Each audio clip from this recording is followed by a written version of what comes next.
kekuatan sendiri. Itu sebabnya pada waktu kita dibaptis, kita juga penuhlah dengan Roh Kudus. Kalau sudah dibaptis, tiap-tiap hari, tiap-tiap kebaktian, tiap-tiap berdoa seperti tadi, penuhlah dengan Roh Kudus. Haleluya. Sebab kita dengan kuat bukan dengan gagah kita melakukan semua perbuatan-perbuatan manusia lama itu kita matikan, lalu kemudian hidup dalam manusia baru hanya oleh Roh Kudus. Roma 8:13 berkata, dengan roh kamu mematikan semua manusia lama, lalu kemudian dengan roh kita hidup dalam hidup yang baru. Satu, saudara penuh firman Tuhan, percaya firman Tuhan, suka firman Tuhan, mau mematuhi firman Tuhan, penuh Roh Kudus. Kedua, supaya saudara sanggup melakukannya. Dan saudara lihat dan saya lihat, kita semua bisa berubah, mengenalkan manusia baru. Semakin hari semakin dibaharui, sehingga semakin menjadi seperti Yesus. Dengan kata lain, kemuliaan itu dipulihkan. Semakin hari semakin besar kemuliaannya. 2 Korintus 3:18, saudaraku. Nanti saya sambung lagi ke sana, mengatakan bahwasanya dan kita semua mencerminkan kemuliaan Tuhan dengan mukanya yang berselubung, karena kemuliaan itu datangnya dari Tuhan yang adalah Roh. Maka kita diubah menjadi serupa dengan gambarnya dalam kemuliaan yang semakin besar. Haleluya. Jadi Papua bisa melihat kemuliaan Tuhan melalui kehidupan kita yang berubah. Dia tidak bisa lihat Tuhan Yesus, tapi dia bisa lihat Yesus gambarannya kita. Kalau ada cermin sekarang ini, ya, saudara bisa lihat gambar di cermin. Saudara tidak lihat saya, tapi saudara bisa lihat Ibu Munte di cermin itu. Oh, begitu Ibu Munte. Amin. Saya ulangi. Kalau ada misalnya cermin sekarang ini, katakanlah di sana, saudara tidak lihat saya. Kalau misalnya saya ditutup di sini, tapi saudara bisa lihat saya.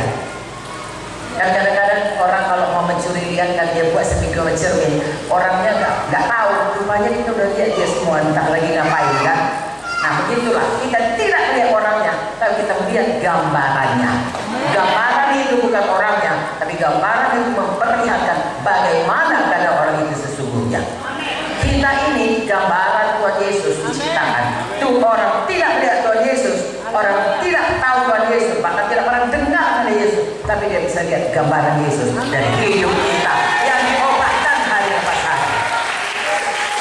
Makanya kita sungguh-sungguh mengikut Tuhan, supaya kekasih kita, saudara-saudara kita, orang-orang di sekitar kita yang dalam jangkauan kita, teman kita sekantor, kawan kita kuliah, sekolah, saudara-saudara kita, sepupu-sepupu kita, orang-orang yang kita jumpa waktu belanja dan nggak lihat Yesus, tapi dia lihat gambaran Yesus dari hidup kita. Haleluya. Itu sebabnya kita berubah, supaya dilihat oleh mereka gambaran manusia baru. Kalau dia lihat gambaran manusia lama, tidak ada bedanya dengan orang berdosa. Dia tidak melihat gunanya mengikuti Yesus. Tapi kalau kita meninggikan Yesus, memuliakan Yesus, firman Tuhan berkata, kalau Yesus ditinggikan, dia akan menarik orang datang kepadanya.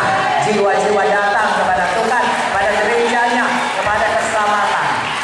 Saya bacakan manusia baru dalam Efesus 4 tadi, contoh-contohnya. Kita semua tahu hukum 10, saudaraku. Hukum 10 itu mulai dari hukum 1 sampai hukum 4 mengenai Tuhan. Jangan ada padamu ilah lain, jangan menimpaku, jangan menyebut nama Tuhan sia-sia, jangan tidak hormati hari Sabat. Itu mengenai hubungan dengan Tuhan. Mulai hukum 5 sampai hukum 10, bagaimana kita mengasihi sesama manusia. Hormati orang tuamu, jangan membunuh, jangan berzina, jangan mencuri, jangan berdusta, jangan ingini milik orang lain lagi, dan seterusnya. Saudaraku, hukum-hukum lainnya banyak di dalam hukum Taurat. Nah, itu semuanya kita tinggalkan. Di dalam Alkitab ini, firman Tuhan ini, kalau kita patuh kepada Tuhan, kita patuh pada firman, ada Singkatnya saudaraku, ada janji Tuhan. Misalnya oleh bilur Yesus kamu sudah, itu janji Tuhan. Untuk janji Tuhan supaya itu bisa jadi kepada kita, kemudian Tuhan jadi kepada kita, kita harus punya iman. Saudara mau diberkati? Punya iman untuk diberkati. Punya firman yang saudara bisa pegang. Yesus sudah menjadi miskin supaya oleh kemiskinannya kamu menjadi kaya. Berilah supaya kepadamu diberi. Berikan persepuluhanmu supaya tingkat-tingkat langit dibukakan, larang pelahap dijauhkan Tuhan. Itu janji. Ada juga perintah, hendaklah engkau mengasihi Tuhan Allahmu dengan segenap hati, segenap jiwa, segenap kuat, segenap akal beri. Itu perintah. Kalau perintah harus dipatuhi. Saya tanya sayang, kalau janji harus dipercayai, kalau perintah harus dipatuhi. Ya, harus lakukan begini, harus lakukan begitu, harus dipatuhi. Ada lagi larangan, jangan.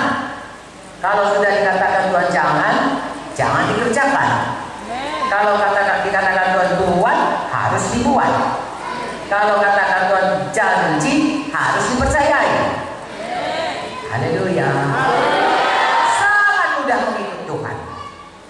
Firman Tuhan berkata, kalau kau mengasihi Tuhan, patuhilah semuanya firman Tuhan, dan firman-Nya itu tidak berat untuk dipatuhi. Begitu banyak janjinya, percaya saja. Lalu tidak ada yang mustahil bagi kita yang percaya.